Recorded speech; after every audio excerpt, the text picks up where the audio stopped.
Those of you who have watched the show know Colin Cowherd not exactly always on the Browns side of things, but things are changing. Listen to Colin Cowherd on the Browns and this year. How many articles have you read in the offseason where people have said this? Cleveland's got the second best roster in the AFC. And I believe that to be true. So why are they at 10.5? Why aren't they at 12? Why aren't they at 12.5?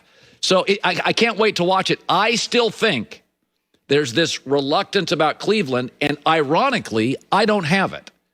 My only question is, Myles Garrett stays healthy, and again, I'm not saying he gets hurt. I think they got rid of Sheldon Richardson in the defensive line, who I think's always been underrated. I think they're a little Myles Garrett dependent on that D line. But again, if you're going to be dependent on somebody, he would be the guy in the NFL. I'd be Aaron Donald to him. Those are the guys I'd be dependent on. So, but it's I still sense this like, well, I don't know. Hayden, he's come around in the past couple of weeks because he was like that earlier in the offseason, but he does bring up a valid point. The defense does need Myles Garrett. You know, I think that's a legitimate statement. Yeah, I mean, you saw this defense without Myles Garrett last year, last year during COVID, and you've seen it without Myles Garrett during the 2019 season.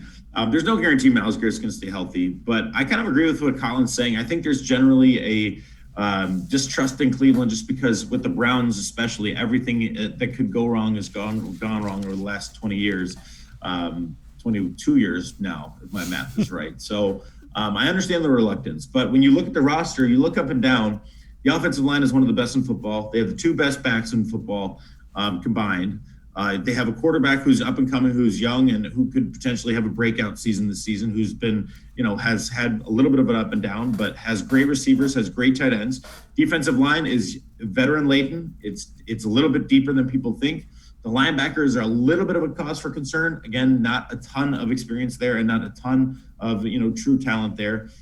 You got your cornerbacks who are, some of the best in the league in Denzel Ward. You've got Greg Newsome. You got Troy Hill, who you brought in. And then you have safeties, Ronnie Harrison. You have John Johnson III. I mean, you got a really, really talented roster from top to bottom. And I think that reluctance just comes from Cleveland's history of issues from code, from whatever, literally anything. So I think that's where the reluctancy comes from. But I think Colin's right, is that, fans should be able to buying into the Browns. I think that their roster is that good, and they had, a really, really good offseason plus a really, really good season last year. I think the confidence should be high. I think the momentum should be high, and I think that fans should be able to buy into this Browns team. Yeah, the thing that's kind of ironic, and when you really go through and talk about the 20-some years, when you think about it, the guys on this team now were, 4 years old, 2 years old. Heck, Greg Newsome is just turned 21, so he wasn't even born. So that doesn't have any effect on the guys that will comprise the 53-man roster. And, the head coach and the GM have only had success in those positions right now. Yeah, and it does. You're right. The history is history. I mean, it's in the past. You got to look at the present. Even last year's in the past. As good of a year as it was, it's in the past. So I think the Browns are very focused on the here and the now and the present. I think Baker Mayfield has done a tremendous job of becoming a better leader and becoming the leader that this team needs, kind of cementing this offense, cementing this team as a whole. And you're right. I think Baker said it best, why not me? Well, I'm the guy to lead, to turn this team around. And certainly he's done that.